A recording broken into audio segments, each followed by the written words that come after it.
Hello, my name is Charles, and in today's video, we're going to go over how to let go of control. Now, in this video, our specific thing is how to let go. Our specific focus, focus, is going to be on the mind. So a lot of people, all right, what is the mind, we could ask, but a lot of people will be like, I'm battling with these thoughts. I'm fighting these thoughts. That's what we're just going to transcend that. So there's actually a term, there's a lovely, lovely term, and it's called metacognition. Now, there's like psychological definitions of what this refers to, right? If we look at literally just the root, it's meta, meaning beyond. So beyond thinking. So we're trying to get to a form of intelligence that allows us to be beyond thinking so we can let go of control of our mind, right? Maybe not let go of control of everything, right? We still want to act well in the world. We still want to behave well. But if you're battling thoughts, battling anxiety, battling this, battling negative thinking or whatever. A lot of people will be like, fill your mind with the positive thoughts, man. Fill your mind. But there's actually a way, right, that instead of trying to look at the sunny side, and instead of trying to look at the negative side or whatever, you can actually not label, no labeling, and you can just view thoughts, as just appearances and awareness, as just, the mind's conjuring. You can just view them as you can just see if they're useful or not. So how do we do this? How do we get beyond thought? So essentially, the first thing we need to realize, one is, so we're going to do this in two steps. We're going to give a practice and we're going to give some understanding. So first, and this is big, we're going to make this real big because this is important, especially in today's society. I actually just had a conversation with a friend, and I think a lot of people think this way. Just because you think a thought, just because a thought appears in your mind, doesn't make it true. Okay? We just got to cement that. You can actually, you can have any thought in the realm of possibility appear in your mind, but that doesn't make it true. It doesn't.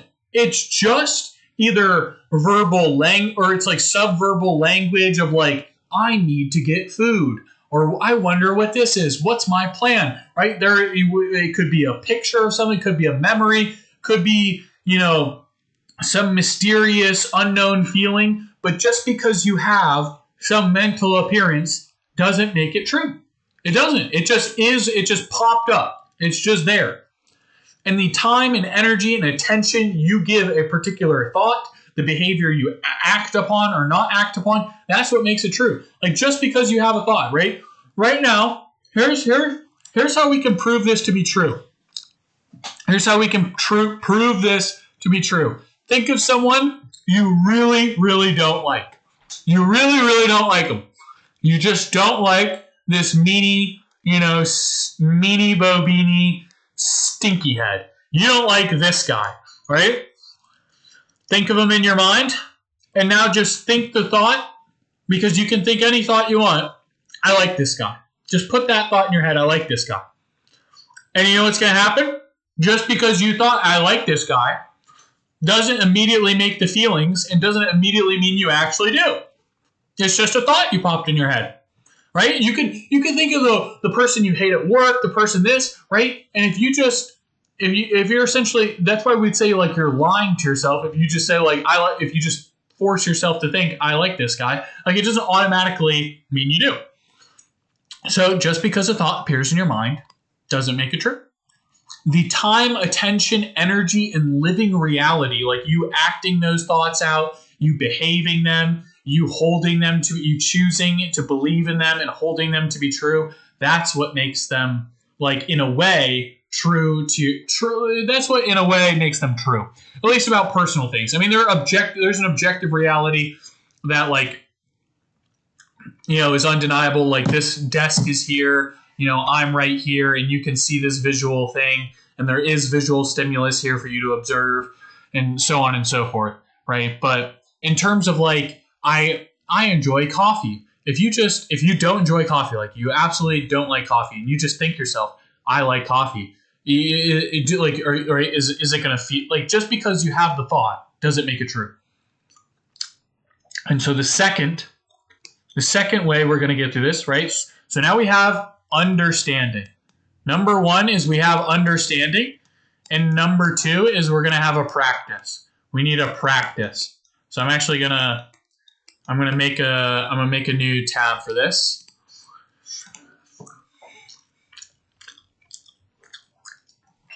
And this is going to be contrary to a lot of people's thought, but we are going to don't discipline your attention, right? And this meditation, this is going to be your attention, ATT. And this is the do nothing. We're going to do nothing meditation. And there are two simple rules. Two simple rules to this meditation. And this is going to teach you how you can be like an observer, a witness to any mental phenomenon, right? You can experience any mental phenomenon without, saying this thought is true, this thought is not true, this thought is true, this thought is not true. I don't like this thought, push against this thought, I run away from this thought, I grab towards this thought, right? You can just be chill. You can be content where you are. And there are two rules to this. One is don't control. So I'm actually just going to say these rules because it's a bit long to write. So the two rules of the do nothing meditation that you are going to employ to make sure you have metacognitive intelligence. You can see beyond a thought. You could be driving a car and have a totally negative thought appear, but in terms of how you're actually feeling, it doesn't impact you. It just glides right off. You don't sweat the small stuff. You've let go of control. You can naturally be equanimous, peaceful, relaxed, and take it easy. And so if you want that, if you want to let go of control, if you want to be at peace, if you want to flow with life, this is the meditation. So first, when you do nothing, don't control your attention or your thoughts. So imagine you lay down or you sit in a chair and you close your eyes and you don't control your attention. You don't control the flow of thoughts. And the second rule is any intention or will to control your thinking, to control your focus, your flow, let go of it. And if you can't, then let it be. Now, here's the clarification, right?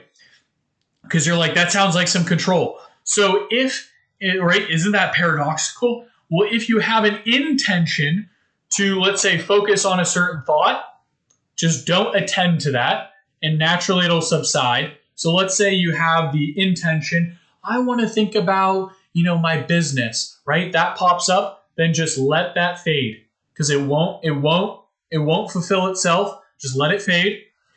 And then secondly, if you can't drop the intention, then just let your mind go to the business thing. And what you're going to train yourself to do is essentially be comfortable under any circumstance. Under any state of mind, you want to be comfortable. Internally, you are feeling peaceful, and you can have any thought appear in your mind. That is going to give you the wisdom and discernment to then be able to look at thoughts when you're out and about, when you're out in the real world, where you've let go of control of your mind, and you can be like, this thought is helpful, I'm going to act on it. This thought is not helpful, I'm not going to act on it, and so on and so forth. Because too many people think just because they have an anxious thought that they are anxious, or just because, right, you're labeling thoughts. The thoughts are just appearances in the mind. And you get to decide, right, with your free will, what you give attention and energy and drive and willingness and love to, like a person, a place, or a thing, and what you don't. So I hope this helps. So if you want to let go of control, reach some peace and joy, The two things you're going to need is one, the understanding that just because I think a thought doesn't make it true. And two, practice of letting go, right, of any attentional or mental control. And then if there's an intention to control it, then you let that go for 20 minutes at a time. Simple meditation. I hope this helps. This is How to Let Go of Control. My name is Charles Chwolsky. God bless and have a wonderful day.